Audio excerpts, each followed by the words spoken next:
Sonic Underground episode 38, The Art of Destruction. We already saw 2 mines get destroyed. It's ironic that the heroes destroy stuff way more than the villains do. The fight for freedom seemed never-ending. It is, though. Sonic's not allowed to beat Eggman in anything. The heroes, Sonic and Sonia, split up to make 2 robots run after each of them, and then Manic drums to create vibrations. This eventually destroys the whole building. He can do that? Why doesn't he do that to every Swapbot factory? What exactly is making the heroes take so long to beat Robotnik then? It's not stated that there's hundreds or millions of Swapbot factories in every country in the world. I guess it would take too long to do that. But if there's that many factories, then at that point, why did they even bother trying? He can just rebuild the factories. Dingo tells Sleet that he's got him, and Sonic shoots a boulder behind Sleet to make it crumble and fall on him. The heroes make a lame joke that sucks, and Dingo actually laughs at a joke at his expense. I like that the bounty hunters are actually injured past the scene. I wonder if they'll be magically back to normal in the next one. Robotnik invented a robot whose appearance makes them laugh. It's a green little person with a dumb red outfit. When he puts his hand on a metal wall, the metal wall collapses and bends to make himself a mecha. Robotnik calls him Art, and says that Art is like a son to him, and is able to think for himself. And he plans to use him against the heroes. So it's Adam, but with a stupid design and no personality. Manic complains that Robotnik rebuilds whenever they destroy stuff. We raid, Robotnik rebuilds. What's the point? Yeah, and they can only destroy, like, at a rate of 1 building. Robotnik is in charge, and he can tell a whole bunch of different people at once to rebuild a whole bunch of different buildings at once. Sonic says that they just completely munched their solid fuel factory, but there's really no point. The heroes see Art's mecha attack some freedom fighters and turn to the hologram camera to threaten them. Sonia says to Manic that they can't just give up, and Sonic notices that Art always dodges to the right. Why doesn't he just assume it was a coincidence? How much did he dodge? The heroes get threatened by Art, who shakes their van, and he threatens them with long metal tentacles. The heroes other than Sonic are reluctant to leave at first, and Sonic, taking advantage of how he dodges, tries to shoot at him, but fortunately reality ensues because it wasn't that easy for him, because Art stopped always dodging to the right, so he ends up tying up Sonic. Somehow, though, Sonic escapes the tentacle, and this naturally confuses the robot who witnessed that Deus Ex Machina. At least this wastes less time than Sonia and Manic having to free him from a kidnapping.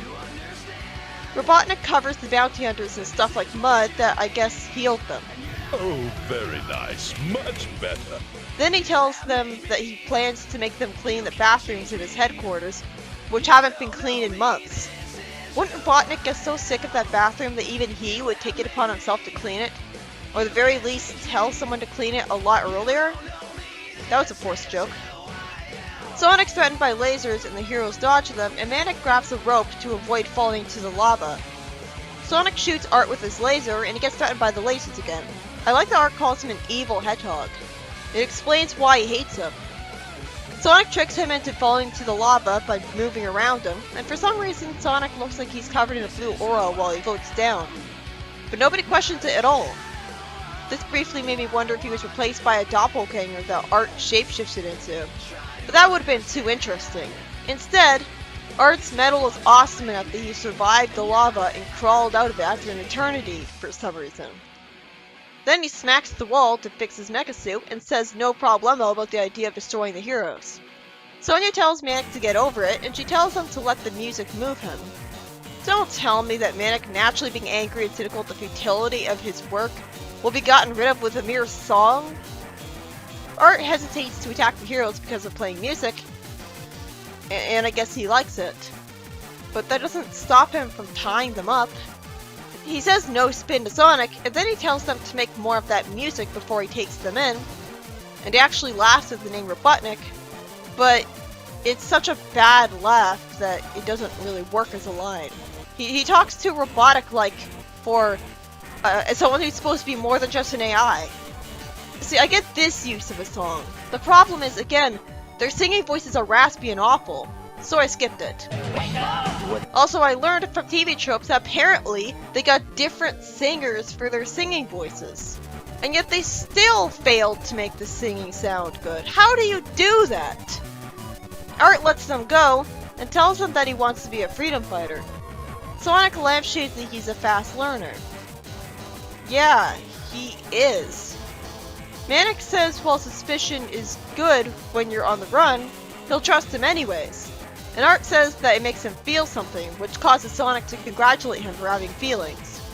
But since it's not the end of the episode yet, I'm sure he'll be destroyed because status quo is God. The heroes tell him about their prophecy, but Manic admits that he's not sure why he should bother, and the robot seems to take this to heart by repeating what he said.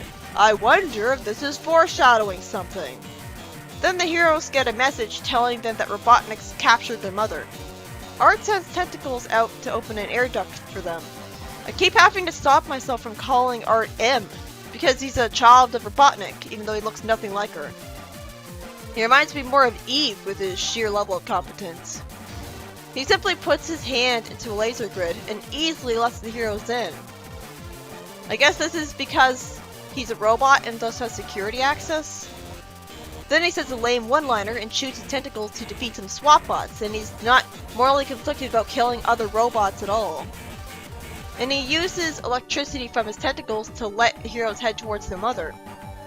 But of course it's not that easy. They can never have a normal conversation with her. They can never reunite with her properly. Instead, the mother shapeshifts into Sleet. I guess Sleet was rubbed with gum? And the gum let him shapeshift? Or he was smart enough. But whenever Dingo shapeshifted, he looks orange. And Sleet says the hydraulics are much stronger than the robot, so he'll be destroyed by the crushing walls.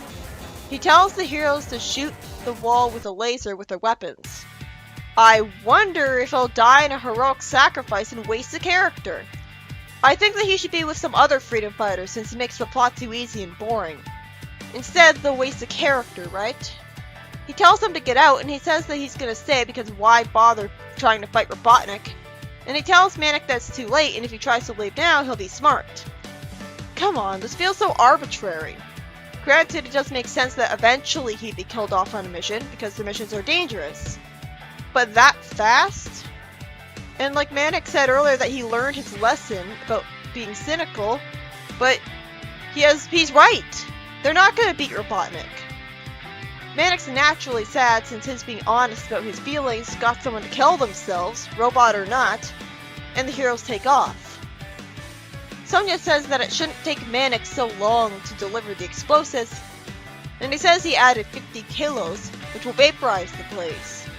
And it was all done in memory of Art, who only got killed off because the show plays it too safe. Though I think it would have been worse if he continued to stick around with them, and like, he would be considered the cousin Oliver of the series who was just dumped on them out of nowhere. He would be like Dulcie, actually. Granted, he made it way too easy for the heroes, so it was boring seeing him actually help them. It was completely effortless on his part.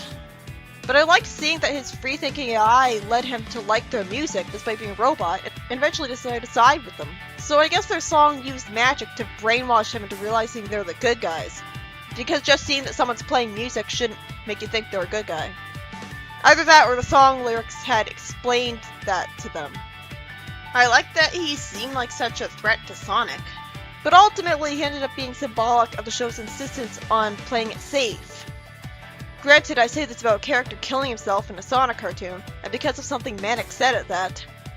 But the fact remains that the only reason he was written to get destroyed so quickly when the other heroes survived way longer than that was meta-logic. The worst kind of logic. They don't want to have him around them in future episodes. And granted, I agree with that, but we could have had Sonic decide that he doesn't need him as much as other Freedom Fighters do, because they don't have special powers like his group. We could have had a time skip where Sonic shows self-awareness of how easy his missions have become, and he convinces Art to leave and live with some other people as bodyguard. I guess the idea is that he only has an attachment to this group of heroes, and he'd feel hurt and betrayed if he was kicked out. So he'd just say no. But that's not explained. It just feels like it's written awkwardly because the whole thing is compressed to one episode. The AI sides with the heroes, and then immediately gets destroyed during mission with them. What's the point then? Also, I hate his name. Art's not a name. They could have called him Artie or Arthur, and it would have been more natural instead of sounding ridiculous and pretentious. Since when does Robotnik have any sort of respect for art?